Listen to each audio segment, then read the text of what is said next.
ጋናዊው አማካይ ቶማስ ፓርቴ እንግሊዝ ውስጥ በጾታዊ ጥቃት ተከሶ የፍርድ ሂደቱን እየተከታተለ ይገኛል። ይህ በእንዲህ እንዳለ ቶማስ ፓርቴ ለጋና ብሔራዊ ቡድን ለዓለም ዋንጫ ውድድር ጥሪ ቀርቦለታል። ይህም ማለት ቶማስ ፓርቴ ከጋና ጋር በዓለም ዋንጫው ምድብ ጨዋታ እንግሊዝን ይገጥማል። የእንግሊዝ ኤፍኤ በጨዋታው መጀመሪያ የእንግሊዝ ተጫዋቾች ምን ማድረግ እንዳለባቸው ለማሳወቅ እየተወያየበት መሆኑ ተገልጿል። እግር ኳስ ማህበሩ የእንግሊዝ ተጫዋቾች ቶማስ ፓርቴን ይጨብጡ ወይስ አይጨብጡ የሚለውን በቅርብ እንደሚወስን ተነግሯል።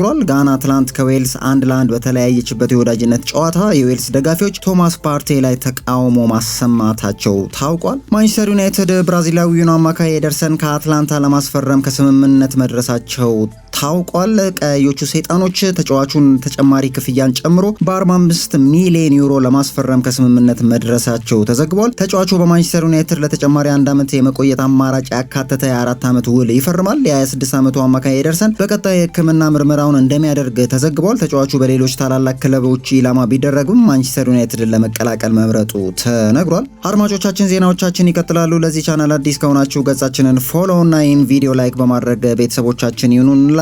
አዲስ ዜና ስፖርት ለእናንተ አዳዲስ የስፖርት መረጃዎችና ቀጥታ ስርጭቶች ወደ እናንተ የሚያደርስ ሚዲያ በመሆኑ ገጻችንን ፎሎው በማድረግ ላልደረሳቸው ደግሞ ፕሮግራሞቻችንን ሼር እንድታደርጉ እንላለን። አርጀንቲናዊው ኮከብ ሊዮኔል ሜሲ የአስቱሪያስ ልዕልት የስፖርት ሽልማት አሸናፊ መሆኑ ተገልጿል። ሊዮኔል ሜሲ ከ12 የተለያዩ ሀገራት ከተወከሉ 27 እጩዎች መካከል አሸናፊ ሆኖ መመረጡ ተነግሯል። የሽልማቱ ዳኞች ሊዮኔል ሜሲ ያለውን ጥሩ የስፖርት ህይወት እንዲሁም ያለውን ማህበራዊና ሰብአዊ ተጽዕኖ ማድነቃቸው ተገልጿል። ሊዮኔል ሜሲ ሽልማቱን በቀጣይ ዓመት በወራ ጥቅምት በኦቬዶ እንደሚቀበል ተዘግቧል። ባለፈው ዓመት እውቋ የቴኒስ ተፋላሚ ሴሬና ዊሊያምስ አሸንፋ ነበር።